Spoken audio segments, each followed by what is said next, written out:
تختیوں میں لکھی ہوئی تورات بھی دی اور گفتگو بھی فرمائی من ورائے حجاب. لیکن جو نبی کریم صلی اللہ علیہ وسلم کو یہ شرف تو حاصل ہوا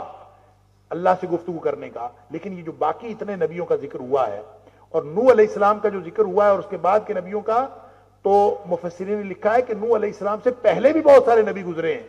لیکن چونکہ حضرت آدم علیہ السلام کے بعد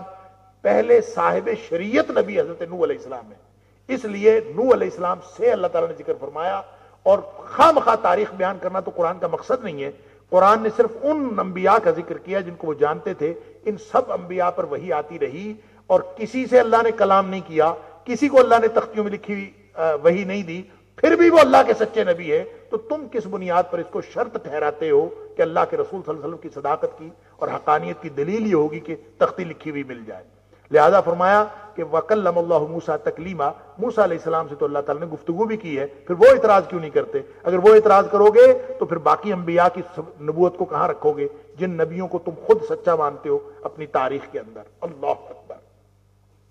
اللہ تعالیٰ مجھے اور آپ کو سمجھنے اور عمل کرنے کی توفیق عطا فرمائے. اگلی آیت میں وہ سارے انبیاء کا جو مقصد بعثت ہے وہ بیان کیا گیا ہے اور وحی کا جو اصل مقصد ہے وہ بیان کیا گیا ہے، تاکہ یہ سمجھ آ جائے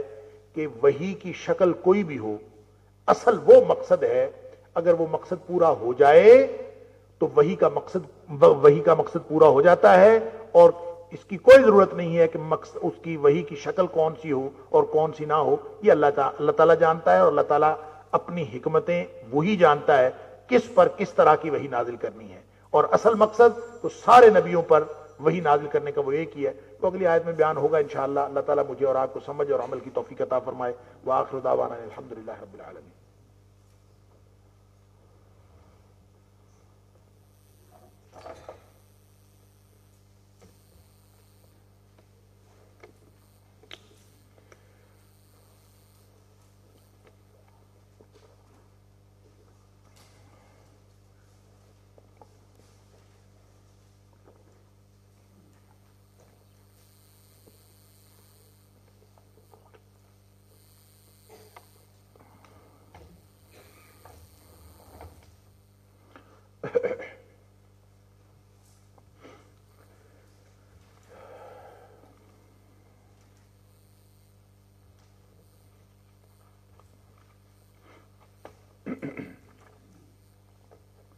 بسم اللہ الرحمن الرحیم. سوال ہے کہ کیا ایک محدث کی اس حدیث کو جس کو اس نے خود حسن یا صحیح قرار دیا ہو اس کو ضعیف قرار دیا جا سکتا ہے؟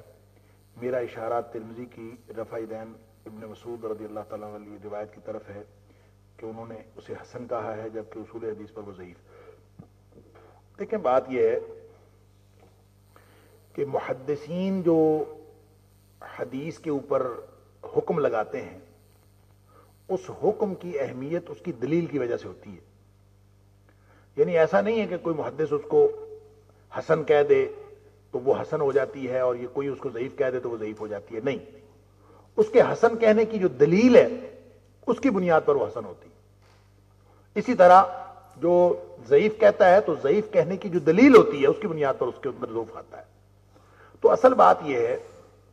کہ حدیث کے اس طرح کی ٹیکنیکل جو ٹرمز ہیں ان کے بارے میں مسئلہ پوچھنا ایسا ہی ہے جیسے ہم کیمسٹری کے فارمولوں کے بارے میں آپس میں گفتگو کرنا شروع کر دیں جن لوگوں نے کیمسٹری نہیں پڑھی ہوئی ان کے ساتھ. اب کیمسٹری ایک سائنس ہے، اس کے ایک اپنے فارمولے ہیں، ہمیں صرف ان کی بتائی ہوئی باتوں پر یقین کرنا پڑے گا یا پھر کیمسٹری کو بطور مضمون پڑھنا پڑے گا. ہم جو کام خراب کرتے ہیں نا حدیث کے بارے میں، پڑھتے ککھ نہیں ہے، سوال وہ کرتے ہیں جو اس کا سائنٹیفک کوسچن ہے، جو اس کی حدیث کی سائنس کے ساتھ تعلق رکھتا ہے. لہذا جس طرح کی فزکس ایک سائنس ہے، جس طرح میتھمیٹکس ایک سائنس ہے، جس طرح سے کیمسٹری ایک سائنس ہے، ایک بایولوجی سائنس ہے، ایک حدیث بھی ایک ٹیکنیکل اور سائنٹیفک نالج ہے اور اس کو سمجھنے کے لیے اس کو پڑھنا پڑتا ہے. یوں ایک ایف اے کا طالب علم ہوتا ہے، اٹھ کے کھڑا ہو جاتا ہے، حدیث سنیں جی 300 سال بعد لکھی گئی، حدیث سنا ہے جی اس کے بارے میں فلاں مسئلہ ہے، وہ جو سنا ہے جی ابو ہریرہ رضی اللہ تعالیٰ عنہ فقیہ نہیں تھے. یعنی یہ جو سوالات ہم کرتے ہیں حدیث پر، اور جرح و تعدیل کے وہ اصول جو وہ سائنس پڑھنے والوں میں سے بھی کم لوگوں کی سمجھ میں آتے ہیں، ان کو ہم سمجھنا چاہتے ہیں اور اس کے بارے میں فتویٰ لگانا چاہتے ہیں بغیر پڑھے. اور اس کے بارے میں یہ جو اس فیلڈ میں اور اس میدان میں بڑے بڑے علماء نے ٹھوکر کھائی ہے، بڑے بڑے مفسرین ایسے گزرے ہیں بر صغیر میں کہ جو قرآن کی تفسیر تو اچھی کرتے تھے اور قرآن کی تفسیر کے بارے میں ان کی بڑی اچھی خدمات ہیں، لیکن انہوں نے حدیث کے اوپر جب بات کی ہے تو چونکہ انہوں نے حدیث کو بطور سائنس پڑھا ہی نہیں تھا، لہذا انہوں نے حدیث کے بارے میں بات کرتے ہوئے بڑی ٹھوکر کھائی ہے، بڑی غلطیاں کی. اس لیے میں یہ عرض کروں کہ یہ حدیث ایک سائنس ہے. یہ جو آپ نے پوچھا کہ قرار دیا جا سکتا ہے، بالکل دیا جا سکتا ہے. اس لیے کہ آج بھی کوئی محدث اٹھے، دور جدید کا کوئی محدث، آپ محدث بن جائیں، جو حدیث کا کام کرنے والا محدث ہے، آپ حدیث پر کام کریں اور اس کے اوپر آپ کہیں کہ میں اس حدیث کو صحیح کہتا ہوں،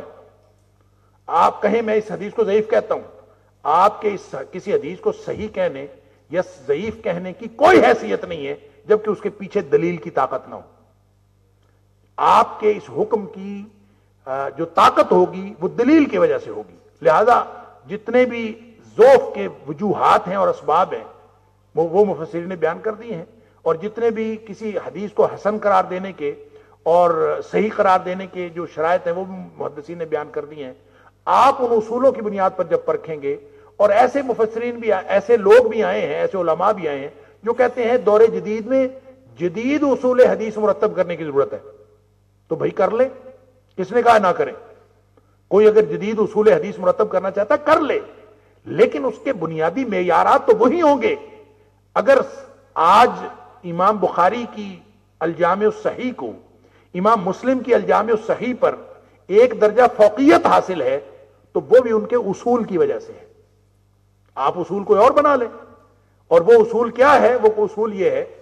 کہ سارے راوی ثقہ ہوں، سارے راوی عادل ہوں، اور پورے اس کے اندر صحت کی ساری شرائط موجود ہوں اور صحیح حدیث ہو. امام بخاری اور امام مسلم دونوں کے سارے اصول ایک جیسے، صرف ایک اصول کا فرق ہے جس اصول کی وجہ سے امام بخاری کی الجامع الصحیح کو ایک درجہ فوقیت حاصل ہے. اور وہ اصول کیا ہے؟ وہ اصول یہ ہے کہ امام بخاری کہتے ہیں کہ جب ایک راوی کہتا ہے میں نے فلاں راوی سے یہ بات سنی، میں نے فلاں شخص سے یہ حدیث سنی، اور وہ یہ کہتا ہے، تو جب ان کے حالات زندگی پتہ کیے جاتے ہیں، مثلا کوئی آدمی جس کا نام حماد ہے وہ کہتا ہے میں نے یہ بات فلاں احمد نامی آدمی سے سنی، تو جب حماد کے حالات زندگی پتہ کیے اور احمد کے حالات زندگی پتہ کیے تو ان کی ملاقات ثابت نہیں ہو سکی. البتہ یہ ثابت ہوا کہ 2018 میں حماد بھی لاہور میں رہتا تھا اور پنجاب یونیورسٹی میں رہتا تھا، اور جو احمد ہے وہ بھی لاہور میں رہتا تھا اور پنجاب یونیورسٹی میں رہتا تھا. یہ بات ثابت ہو گئی، لیکن یہ ثابت نہیں ہوا کہ آپس میں ملاقات ہوئی، انہوں نے گفتگو کی. یہ حالات زندگی میں اس کا ذکر نہیں آیا. امام مسلم کہتے ہیں کہ جب دونوں ایک ہی زمانے میں ایک ہی جگہ پر موجود ہیں تو اس کا مطلب ہے حدیث صحیح ہے، وہ لے لینی چاہیے. امام بخاری کہتے ہیں کہ نہیں، جب تک ملاقات ثابت نہ ہو حدیث نہیں لینی چاہیے. اب یہ ایک اصول ہے لقاء کا. اب لقاء کے اصول کی وجہ سے الجامع الصحیح وہ ویسے صحیح ہیں، دونوں صحیح ہیں، دونوں کی روایت کو متفق علیہ روایت کہتے ہیں، دونوں جلیل القدر محدث ہیں، دونوں کی روایتیں صحیح ہیں. لیکن یہ ایک اصول کا فرق ہے. آپ بھی یہ اصول امام بخاری نے خود بنایا ہے، یہ کوئی نبی پاک صلی اللہ علیہ وسلم نے نہیں بتایا کہ یہ اصول بنانا حدیث کو پرکھنے کے لیے، یہ انہوں نے خود بنایا. آپ کوئی اور اصول بنا لیں. اگر دور جدید میں کوئی آدمی اس کے جانچ پرکھ کے لیے اصول بنانا چاہتا ہے جو محدثین کے بنائے ہوئے اصولوں سے کوئی زیادہ اچھے ہیں تو کوئی بنا لے. یہ تو میدان پڑا ہوا ہے حدیث کی سائنس کا. لیکن میں صرف یہ عرض کرتا ہوں اس طرح سے کھلواڑ نہ کریں حدیث کے ساتھ کہ آپ خواہ مخواہ، اگر تو آپ نے حدیث پڑھی ہوئی ہے، اگر آپ نے اس کا وہ گہرائی کے ساتھ علم حاصل کیا ہوا ہے، تو پھر آپ اس طرح کے نقطوں پر بات بھی کریں اور ان کے اصولوں کو پرکھیں بھی کہ کس کا اصول صحیح ہے اور کس کا اصول صحیح نہیں ہے. الجامع الکامل مثال کے طور پر بالکل لیٹسٹ ایک کتاب جو ہے وہ مرتب ہوئی ہے، جو ضیاء الرحمن اعظمی حافظ اللہ انڈیا کے ایک بہت بڑے عالم دین ہیں اور جامعہ اسلامیہ مدینہ منورہ کے استاد، حدیث کے استاد، انہوں نے اپنی ریٹائرمنٹ کے بعد انہوں نے 15 جلدوں میں ایک کتاب لکھی ہے حدیث کی، الجامع الکامل کے نام سے، دارالسلام نے شائع کی ہے وہ۔ اور وہ الجامع الکامل کا میں ملا ان سے، ضیاء الرحمان اعظمی صاحب سے، تو ان سے گفتگو ہوئی تو وہ کہتے ہیں کہ میں نے کوشش کی ہے کہ جو حدیث صحیح ہے نا، جو حدیث صحیح ہے وہ الجامع الکامل میں آ جائے، اور جو حدیث الجامع الکامل میں نہ ہو تو وہ سب کو پتا ہو کہ وہ صحیح نہیں ہے۔ تو میں نے یہ لوگوں کی مشکل حل کرنے کے لیے یہ سارا کام کیا۔ تو میں نے ان سے سوال کیا کہ یہ کس بنیاد پر آپ یہ دعویٰ کر رہے ہیں، اور کوئی آپ کے اس دعوے کو کیوں تسلیم کرے گا کہ یہ آپ نے جو کہا کہ اس میں ساری صحیح حدیثیں ہیں، تو اس دعوے کو کوئی کیوں تسلیم کرے گا؟ انہوں نے کہا جی مجھے کوئی ضرورت نہیں ہے کسی کو تسلیم کروانے کی، میں جن اصولوں کی بنیاد پر یہ صحیح اور ضعیف کا حکم لگا رہا ہوں وہ سارے اصول محدثین نے مرتب کر دیے ہوئے پہلے سے، اور ان اصولوں کو میں نے اپنے مقدمے میں بیان کر دیا ہے، اور ان مقدمے میں بیان کیے ہوئے اصولوں کے مطابق میں نے آگے کتاب مرتب کی ہے۔ اب اگر کسی کو اعتراض ہے تو مقدمہ پڑھ لے، اور اگر کسی کو مقدمے میں بیان کردہ اصولوں کے پر اختلاف ہے تو وہ نئے اصول بنا لے، اس میں کون سی بات ہے؟ وہ اصول بنائے اور پھر اس کے اوپر پرکھے۔ یہ تو ایک سائنس ہے، جب وہ اپنے بنائے ہوئے اصولوں سے ثابت ہی نہیں ہوگی تو وہ خود بخود غلط ثابت ہو جائے گی۔ جیسے سائنس کے فارمولے، آپ جب میتھمیٹکس کا سوال حل کرتے ہیں نا، تو جب جواب ہی صحیح نہیں آتا تو آپ کہتے ہیں یہ فارمولہ غلط ہے، یہاں فارمولہ کوئی اور لگے گا۔ لہذا جب آپ حدیث کی سائنس اور اصول حدیث کو گہرائی سے مطالعہ کریں گے تو پھر آپ کو اس بات کی سمجھ آ جائے گی کہ جب ایک محدث کسی کو حسن کہتا ہے تو اس کے اوپر جو دوسرا محدث ضعف کا حکم لگاتا ہے تو کس کی دلیل قوی ہے۔ پھر آپ کو جس کی دلیل قوی ہوگی اس کی بات مان لیں۔ اور اگر آپ نے حدیث پڑھنی نہیں، آپ نے خود تو اس طرف جانا نہیں، خود تو اپنے پڑھنی ہے کیمسٹری، خود تو ہم نے پڑھنی ہے انجینئرنگ، خود تو پڑھنی ہے ڈاکٹری، تو پھر حدیث کے بارے میں گفتگو تو نہ کریں کم از کم، پھر محدثین کی باتوں پر اعتبار کر لیں۔ پھر جب امام بخاری کہہ دیں کہ یہ حدیث صحیح ہے تو مان لیں، جب امام مسلم کہہ دیں کہ یہ صحیح حدیث ہے تو مان لیں، امام ترمذی کہہ دیں تو مان لیں۔ جب آپ کو پتہ ہی نہیں ہے تو پھر اس بارے میں گفتگو نہ کریں۔ یہ میں نے ساری گفتگو اس لیے کی ہے کہ حدیث کے بارے میں ہمیں بہت شبہ ہے، اور ایسے ایسے شبہات ہیں، اور جو لوگ شبہات پیدا کرتے ہیں وہ سارے کے سارے لا علمی کی بنیاد پر کرتے ہیں۔ اور اگر حدیث کا دیکھیں، اگر حدیث کے صحیح علم تک آپ پہنچ جائیں اور صحیح علم حاصل کر لیں تو جس طرح سائنسی نتائج آتے ہیں نا، سائنسی نتائج میں یہ غلط ہو سکتا ہے کہ یہ آدھا نتیجہ آ جائے، میتھمیٹکس کے اندر پورا سوال کبھی نہیں حل ہوتا، اور جب وہ آخر پہ جاتے ہیں تو وہ تقریباً ٹھیک کہہ دیتے ہیں۔ بہت سارے فزکس کے نیومیریکل ایسے ہیں کہ وہ تقریباً جواب اس کا صحیح آتا ہے، لیکن یہ تو دور جدید کے ایک انگریز حدیث کا علم جاننے والے، اس وقت میرے نام اس کا نام میرے ذہن میں نہیں آ رہا، اس کا یہ بیان ہے، اور اس وقت زندہ ہے وہ کہتا ہے کہ حدیث ایک ایسی سائنس ہے کہ کیمسٹری کا فارمولہ غلط ہو سکتا ہے اور میتھمیٹکس کے سوال کا جواب غلط ہو سکتا ہے، حدیث ایک ایسی سائنس ہے کہ جس کو اس کا پورا نالج ہو یہ بالکل پورا اور ایگزیکٹ جواب دیتی ہے، کبھی اس کے اندر جھول نہیں آتا۔ اگر آپ اس کو پڑھتے نہیں ہیں تو پھر کم از کم شکوک و شبہات تو پیدا نہ کریں، پھر آپ اس طرح کے سوالات، پھر آپ محدثین کی بات پر اعتبار کریں۔ یہ ذوق اور صحت کا حکم لگانا یہ اصولوں کی بنیاد پر ہوتا ہے، کسی شخص کی مرضی کی بنیاد پر نہیں ہوتا۔ اب مستدرک حاکم ہے، اس کے اوپر امام ذہبی نے تعلیق لکھی ہے۔ اب یہ ٹیکنیکل باتیں، میں بھی کوئی حدیث کا طالب علم نہیں ہوں، مجھے بھی حدیث کے بارے میں کوئی خاص علم نہیں، لیکن میں ویسے عرض کر رہا ہوں، جب مستدرک لکھی امام حاکم نے تو انہوں نے وہ روایات جمع کی جو امام بخاری اور امام مسلم کے اصولوں کے مطابق تھی، اور وہ روایتیں انہوں نے اپنی صحیح میں نہیں نقل کی۔ ان کا خیال یہ تھا کہ یہ روایتیں امام بخاری اور امام مسلم کے اصولوں کے مطابق ہیں، لیکن الجامع الصحیح کے اندر نہیں آئیں، صحیح عین میں نہیں آئیں، لہذا انہوں نے ایک الگ کتاب لکھ دی اور اس کا نام لکھا المستدرک علی الصحیحین، اور صحیحین کے اوپر انہوں نے ایک استدراک لکھ دیا۔ اب جب وہ انہوں نے لکھا، اور ان کا خیال یہ کہ یہ ساری حدیثیں صحیحین کے اصولوں کے مطابق ہیں، اس لیے انہوں نے اس کو نقل کر دیا۔ اب میں اور آپ ہم سب جنہوں نے حدیث نہیں پڑھی ہوئی اور جو حدیث سائنس کو نہیں جانتے وہ کہہ دیں گے کہ مستدرک کا مرتبہ بھی وہی ہونا چاہیے جو صحیح عین کا ہے. ہونا چاہیے کہ نہیں؟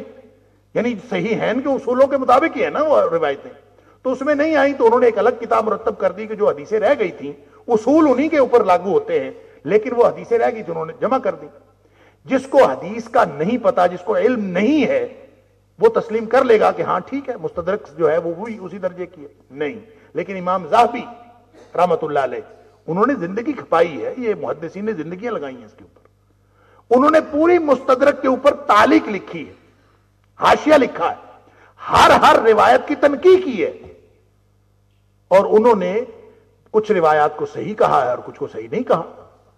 اب دیکھیں یہ تو مسلسل عمل ہے. اب نہ اس بارے میں علامہ البانی کی بات حتمی ہے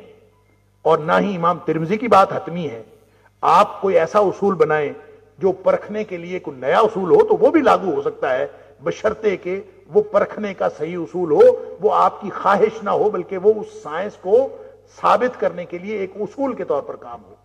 اس لیے حدیث کے بارے میں ہم عام جو گفتگو کرتے ہیں یہ بالکل نہیں کرنی چاہیے. آپ کو یا محدثین کی باتوں پر اعتبار کرنا ہے یا پھر آپ کو حدیث پڑھنی ہے، اور حدیث پڑھنے کے لیے کوئی کسی کے اوپر پابندی نہیں ہے. آپ آج شروع کر دیں اور اللہ تعالیٰ نے آپ کو دماغ دیا ہوا ہے اور آپ آج شروع کر دیں اور کوشش کریں کہ کسی حدیث کے اچھے استاد کے پاس بیٹھ کے پڑھیں، اللہ تعالیٰ علم دے دے گا. پھر آپ اس طرح کی جرا خود کر سکتے ہیں کہ یہ حدیث کس محدث نے اس کو ذوف کا حکم لگایا اور کس نے صحت کا حکم لگایا اور کس بنیاد پر لگایا. وگرنہ میرا خیال ہے اس کے بارے میں ہم گفتگو نہ کیا کریں، ہم محدثین کی باتوں پر اعتبار کر لیں، یا پڑھیں یا اعتبار کریں. اگر نماز میں بھول جائے تو آخری تشہد میں سجدہ صاحب کرنا چاہیے یا سلام پھیرنے کے بعد؟ یہ پچھلی دفعہ بھی آ گیا تھا یہ سوال. تو دونوں طریقے ہو سکتے ہیں. اگر آپ کو پہلے یاد آ گیا ہے تو بہتر اور صحیح طریقہ یہی ہے کہ سلام پھیرنے سے پہلے سجدہ صاحب کرنا. لیکن اگر آپ کو سلام پھیرنے کے بعد یاد آئے تو پھر بعد میں بھی سجدہ صاحب کیا جا سکتا ہے، اور اسی طرح آپ سجدہ صاحب کریں گے، اور سجدہ صاحب کرنے کے بعد یعنی 2 سجدے کرنے کے بعد پھر آپ اسی طرح دوبارہ سلام پھیریں گے جس طرح پہلا سلام پھیرا تھا. سوال یہ ہے کہ کسی شادی شدہ یا غیر شادی شدہ عورت کا جاب کے سلسلے میں بیرون ملک سفر اختیار کرنے اور وہاں قیام پذیر ہو جبکہ سیکیورٹی کی سہولت مہیا ہو، شریعت اسلامیہ کی کہاں تک اجازت ہے؟ کتاب و سنت کی روشنی میں جواب دیجیے. کتاب و سنت کی روشنی میں 1 دن رات سے کم سفر ہو تو عورت کر سکتی ہے، جا کے واپس آ سکتی ہے. اس سے زیادہ کہیں رات قیام کرنے کا سفر ہو تو وہ عورت اکیلے سفر نہیں کر سکتی. اب رہ گئی بات کہ یہ بیرون ملک سفر اختیار کرے صرف اور صرف نوکری کے لیے، تو یہ تو بالکل انتہائی خطرناک ہے. حج نہیں کر سکتی تو یہ نوکری کیوں کر سکتی ہے؟ البتہ صرف تعلیم کے لیے علماء نے یہ فتوے دیے ہیں کہ تعلیم کے لیے جیسے ہاسٹلز میں بچیاں رہتی ہیں اور ایسا انتظام موجود ہو، اور وہ بھی صرف تعلیم کے لیے کہ جن بچیوں کو ان کے سفر نہیں وہ کرے گی، قیام کر سکتی ہے، سفر پھر بھی نہیں کر سکتی. یہ نہیں ہے یہ جو بچیاں ہاسٹلز میں رہتی ہیں اور اکیلی گھروں کو آتی جاتی ہیں اور ان کا جو آنا جانا ہے وہ اکیلے ہوتا ہے یا سہیلیوں کے ساتھ ہوتا ہے، یہ بالکل غلط ہے. ماں باپ اگر ہاسٹل میں بچیاں چھوڑتے ہیں تو ہاسٹل میں قیام کرائیں تعلیم کے مقصد کے لیے، تو خود چھوڑ کے آئیں اور خود لے کے جائیں، اور پھر وہ قیام کروا سکتے ہیں بشرطے کہ ہاسٹل کے اندر اہتمام پوری طرح سے سیکیورٹی کا ہو. وگرنہ جو سفر کرنا ہے کسی اور مقصد کے لیے یا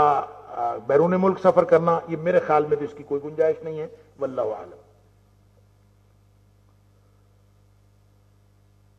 گھروں میں پتہ نہیں کیا ماحول کے فری ماحول کے باوجود آپ سے سوال ہے کہ ہم برائیوں سے از حد کوشش کرتے ہیں کہ دور رہیں، لیکن جب اپنے بچے کو گھر سے باہر لے جاتے ہیں جیسے مارکیٹ، شاپنگ مال، تو سر عام بے حیائی بچوں کے ذہن میں ریفلیکٹ ہو جاتا ہے. ڈانسنگ، گیمز، میوزک، ہم بچوں کو کیسے بچائیں؟ ان کو ایسی جگہوں پر نہ لے جائیں تو ضدی ہو جاتے ہیں، رہنمائی کریں. دیکھیں جی، بات یہ ہے کہ یہ بچوں والا معاملہ یہ گھر گھر کا مسئلہ ہے، یہ ایک گھر کا مسئلہ نہیں ہے. چاہے کوئی گھرانہ دیندار ہے چاہے کوئی بے دین گھرانہ ہے، سب کا مسئلہ ہے. اور اس کا تعلق آج کل تو کسی خاص جگہ پر جانے کے ساتھ رہا ہی نہیں، بچہ اپنی رضائی میں لیٹا بھی سب کچھ اس کو اویلیبل ہے، جو چیز وہ دیکھنا چاہتا ہے، جو کچھ وہ کرنا چاہتا ہے، ہر چیز آن لائن میسر ہے، گیمیں بھی وہیں پہ ہو جاتی ہیں، اور سارا کچھ جو کچھ وہ دیکھنا چاہتا ہے سب کچھ وہاں ہو جاتا ہے۔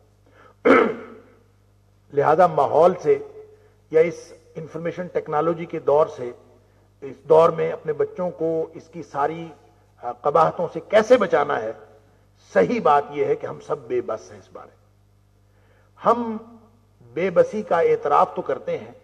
لیکن ایک دوسرے کے ساتھ کرتے ہیں، اپنے اللہ کے سامنے نہیں کرتے۔ ایک تو اس میں ہماری کوشش یہ ہونی چاہیے کہ ہم اللہ کے سامنے اپنی بے بسی کا اعتراف کریں، اور جب ہم اللہ کے سامنے بے بسی کا اعتراف کریں گے تو پھر دل سے دعائیں نکلیں گی۔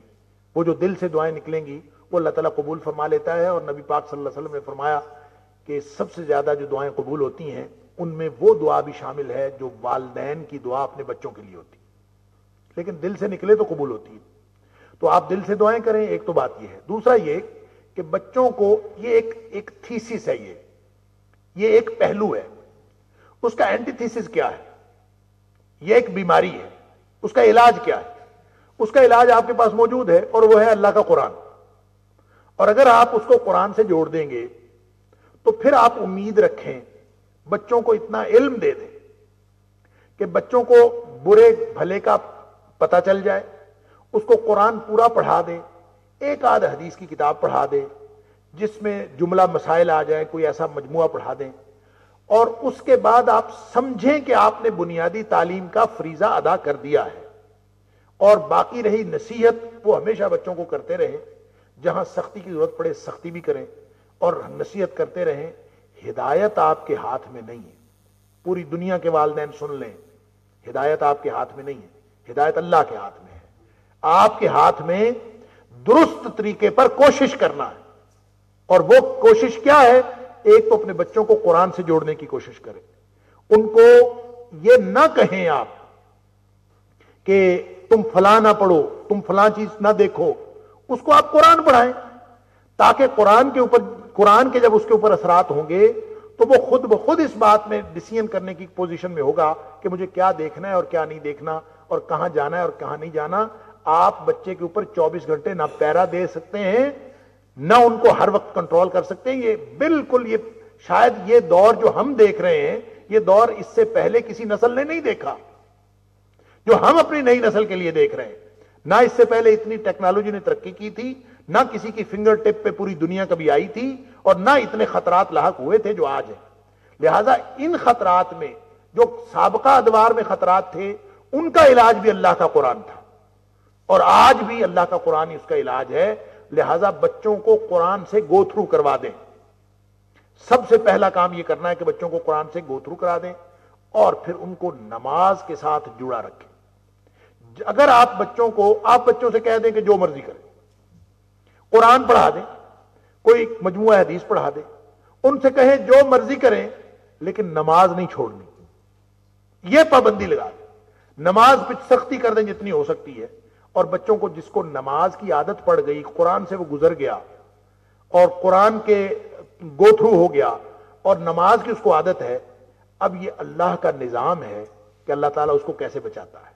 پھر آپ نہیں بچا سکتے، آپ نہ پہلے بچا سکتے ہیں نہ بعد میں، اس کو بچانے والا اللہ ہے۔ لہذا سب سے زیادہ جو مؤثر چیز ہے وہ آپ کی دعائیں، اور دوسرا قرآن کے ساتھ ان کو جوڑ لینا۔ اگر یہ دو کام ہم کر لیں تو امید ہے کہ انشاءاللہ ہم اس فریضے سے عہدہ برا ہو سکیں گے جو ہمیں اللہ تعالیٰ نے میرے اور آپ کے اوپر، ہم سب کے اوپر رکھا ہے کہ یا ایھا الذین آمنوا قوا انفسکم واہلیکم نارا، اپنے آپ کو اور اپنے بچوں کو، اپنی اولادوں کو، اپنے گھر والوں کو آگ سے بچا لو۔ اللہ اکبر! اور وہ آگ ہمارے سر پہ کھڑی ہے، یہ فکر رہنی چاہیے، دعا کرتے رہنا چاہیے۔ جب آپ کو پریشانی ہو کہ میں بچوں کے لیے کیا کروں، فوراً اٹھ کے 2 رکعت نماز پڑھیں۔ نبی پاک صلی اللہ علیہ وسلم کا اپنا طریقہ یہ تھا کہ اذا حزبہ امر، جب بھی آپ کو کوئی معاملہ درپیش ہوتا تھا، صلی، آپ اٹھ کے نماز پڑھنا شروع کر، چل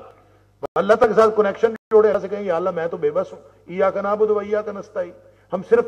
تیری بندے ہیں اور مدد بھی تیری چاہتے ہیں، کہ میرے سے یہ ممکن نہیں ہے کہ میں اپنی دانست سے یا اپنی صلاحیتوں سے صورتحال قابو میں کر لوں، اللہ تو چاہے تو یہ ہو سکتا ہے، اور تو میری مدد فرما. تو یہ دعائیں اور اللہ کا قرآن، یہی ہمارے سامنے طریقہ ہے. اور اللہ کے قرآن کو سمجھنے کے لیے چونکہ نبی پاک صلی اللہ علیہ وسلم فرامین اور آپ کی سیرت ضروری ہے، لہذا وہ پڑھا دیں، باقی اللہ تعالیٰ کی حفاظت فرمائے گا انشاءاللہ.